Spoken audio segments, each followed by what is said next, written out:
Sometimes I struggle, you get like imposter syndrome, but for me, it's a moment of realization that we are all learning, same as the most senior game dev out there here as well. You can master a tech today, but maybe a month down the road, it changes again.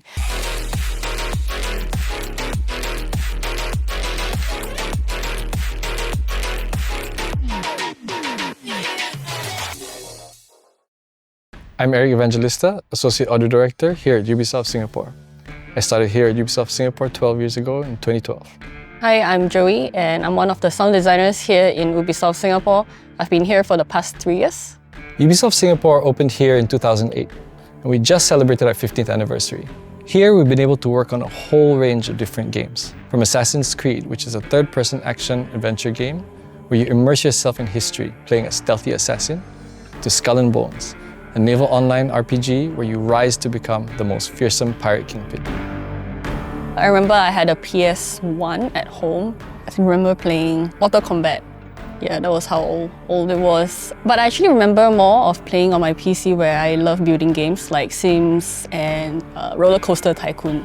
Yeah, but I think it kind of evolved as I go into like poly where I love to play like go to LAN shop and be like, play until midnight with friends. Play a lot of like L4D, COD, and Battlefield and all these games, yeah. Actually, for me, to be honest, I wasn't much of a gamer until I joined Ubisoft. I didn't really get much exposure to games when I was growing up, but I definitely did try to play more games before I started. And actually, I start gaming more now than before because we also play games for research. We like to play games and try to see what other games are doing and how we can adapt those into our games and what we find cool and see what we can add to our games and make it better. I think for me, it actually goes way beyond audio formats and more into how you feel as a player. Anything that makes the player feel like they're in the game is what we really try to achieve. This goes beyond making everything sound true to life. Moreover, with the new technological advancements in audio hardware, immersive audio has now become more prominent. I feel that there's a fine line between what makes it sound like a gimmick to make it actually feel sound immersive. So to me, if I can make someone feel like they are in a living, breathing world using audio, without them connecting that to the sound, that would be a win for me.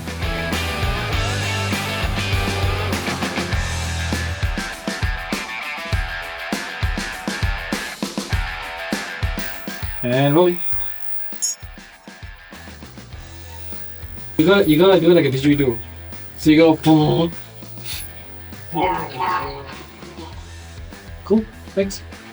For what we did in Assassin's Creed Mirage, which is based in Baghdad, our partner studio had reached out to us asking for help to find a very authentic call to prayer.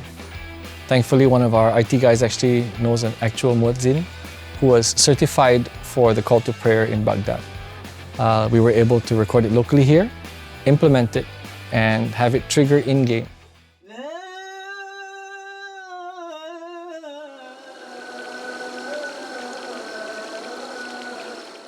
And what was really cool is that we were able to implement it in a way that tells the passage of time, which is not something that you normally get in games that are set in a specific time period.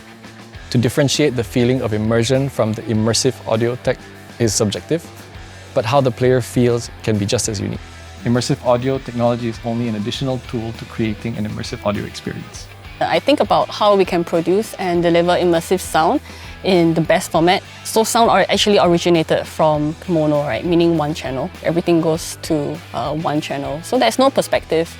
But with technology, we have stereo, and then now we have a more common format, which is 5.1, which is like 5 speakers and 1 subwoofer.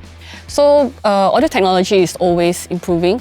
In Ubisoft Singapore, we are actually in the midst of building our Dolby Atmos studio, bring a format of 714. 7 means 7 speakers on the 2D plane, like horizontal plane, 1 subwoofer and 4 height speakers.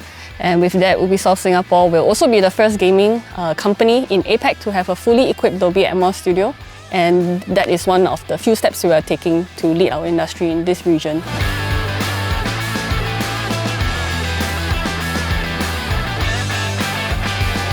Having worked here for 12 years, it's quite a while. I've been blessed to be able to ship quite a lot of games. Personally, I find quite a lot of inspiration more from my team. It's always easier to overcome anything with a highly passionate and positive team. Being able to collaborate, bounce off ideas with each other, make imagination come to life are some of the most fulfilling things I have been able to accomplish in my career. My current role as Associate Audio Director here, some people may say with great power comes great responsibility. One of my responsibilities that I enjoy is being able to take care of an awesome in-house audio team. Sometimes I struggle, you get like imposter syndrome, but for me, it's a moment of realization that we are all learning, same as the most senior game dev out there here as well. You can master a tech today, but maybe a month down the road, it changes again. So I have to remind myself to not let the doubt creep in, but to embrace the change, be motivated by the learning and do my best, which is what makes our work fun, exciting, and never boring. The hardest moments for me, we have to stop working on projects midway. Many people may not know this, but we don't see every project come to fruition. Everyone tells me that this is part of game dev, but to be honest, till today, it's still as hard as it is the first for me, as we really pour our heart into our work. I think what you need in game audio design really is soft skills like collaboration and communication. These are incredibly important, especially when working within a multinational organization. I know there's some exchange programs currently happening, but this is not necessarily exposed to most students. Our work is incredibly dependent on good collaboration, both locally and globally. And we make good games by leveraging the strengths of each of our partner studios and not by tanking it alone. Because you can learn all the hard skills in school and be good at what you do. But in game dev, we are like really highly collaborative, and that's actually the culture in Ubisoft as well. You cannot work alone. We also have to work with different studios, and different studios come from different countries and they have different cultures and hence different communication styles. So you do have to learn and adapt on the go as well. Having worked in different companies here in Singapore, the studio culture is something that took a bit of getting used to. I remember not feeling all right with wearing shorts for the first 9 months to work. Office culture here is very fun-centric because we definitely believe that you can't make fun games if you're not having fun doing it. For me, the differences in culture across Ubisoft studios around the world is the uniqueness of Ubisoft. There are definitely cultural differences across different studios around the world, like I mentioned just now. Because we regularly collaborate with different studios on every project, everyone knows that it is important to respect the cultural differences. So to me, this makes our work unique and interesting. I get to discover different cultures like food, activities, and even music. And at the same time, learn the nuances in terms of communication. So in a way, it is interesting to me to get to expand my horizons through work that is useful as general knowledge and exposure.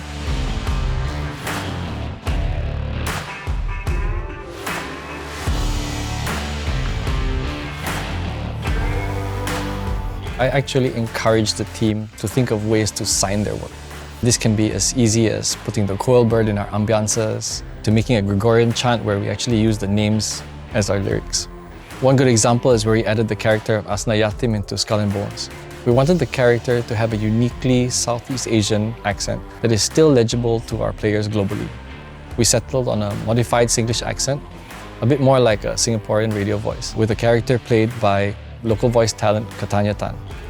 I'm the voiceover artist that plays Asna Yatim in Ubisoft's new game Skull and Bones. Come with me to the voiceover studio where I'll be recording more tracks for the game.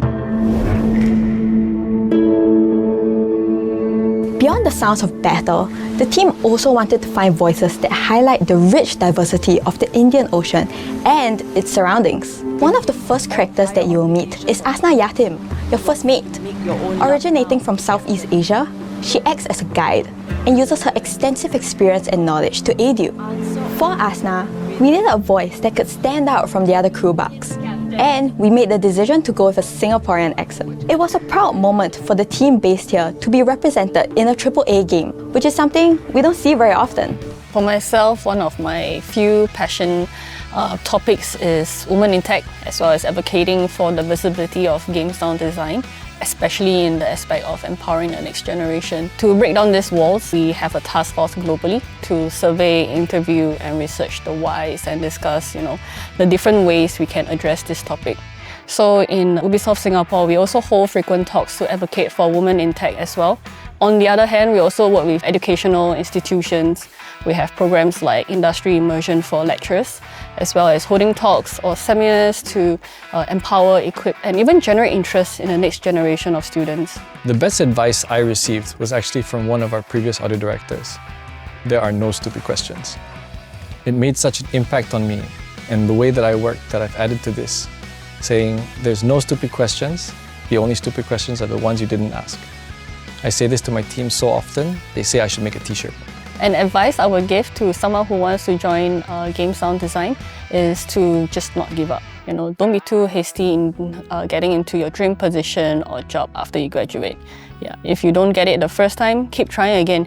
We also have like internal hiring in Ubisoft. So actually quite a few of our current sound or voice designers used to be game testers, a route that can be considered.